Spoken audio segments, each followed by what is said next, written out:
আপনারা জানেন গত 20/1/2026 তারিখে সোনারগাঁয়ের মুসারচর এলাকার রাস্তার ঢালে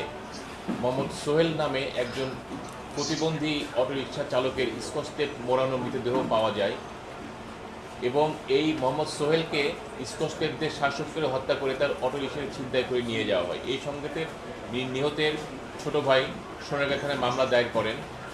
মামলার নাম্বার 28 তারিখ 20/1/2026, ধারা 302-201 34 পেনাল কোড। ঘটনাটি ঘটার সঙ্গে সঙ্গে পিবিআই নারায়ণগঞ্জ টিম ঘটনাস্থলে যায় এবং ছায়াতদন্ত শুরু করে। পিবিআই নারায়ণগঞ্জ টিমের ছায়াতদন্তকালে বিভিন্ন সিসিটিভি ফুটেজ এবং ভিকটিমের তথ্য প্রযুক্তিগত বিষয়গুলো বিশ্লেষণ করে এবং গোয়েন্দা তথ্যের ভিত্তিতে এই ভিকটিম সোহেল মিয়াকে হত্যাকাণ্ডের সঙ্গে জড়িত থাকার অভিযোগে সুজন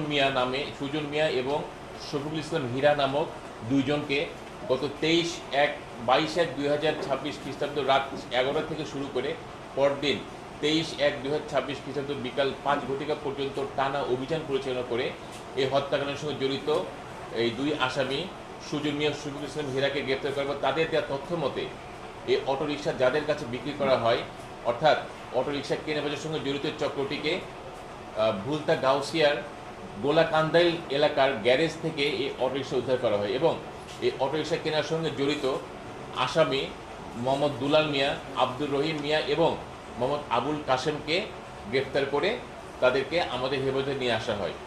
আসামি সুজন মিয়া এবং আসামি শফিকুল ইসলাম হীরা এই দুইজন মূলত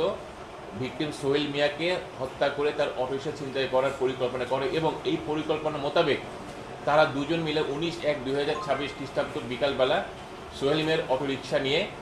আনন্দবাজার এলাকা থেকে মুসারচর নামক এলাকায় যাওয়ার পথে আনন্দবাজারে ভিকটিম সোহেল মিয়াকে নেশাদ্রব্য খাইয়ে সন্ধ্যার পরে মুসারচর এলাকায় এই নির্জন জায়গায় নিয়ে গিয়ে ভিকটিমকে স্কচটেপ দিয়ে তার হাত, নাক এবং মুখ পেঁচিয়ে তাকে শ্বাসরোধ করে হত্যা করে রাস্তার ঢালে তাকে ফেলে দিয়ে তারা দুজন অটোরিকশা নিয়ে তারা চলে যায় এবং আসামি সুজন মিয়া এই অটোরিকশা নিয়ে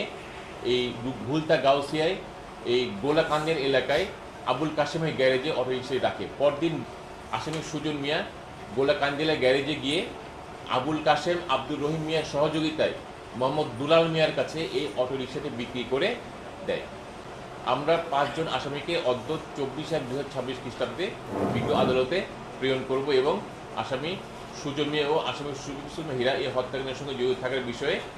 কার্যবিধি 164 ধারা মোতাবেক স্বীকৃতিমূলক জবানবন্দি প্রদান করবে।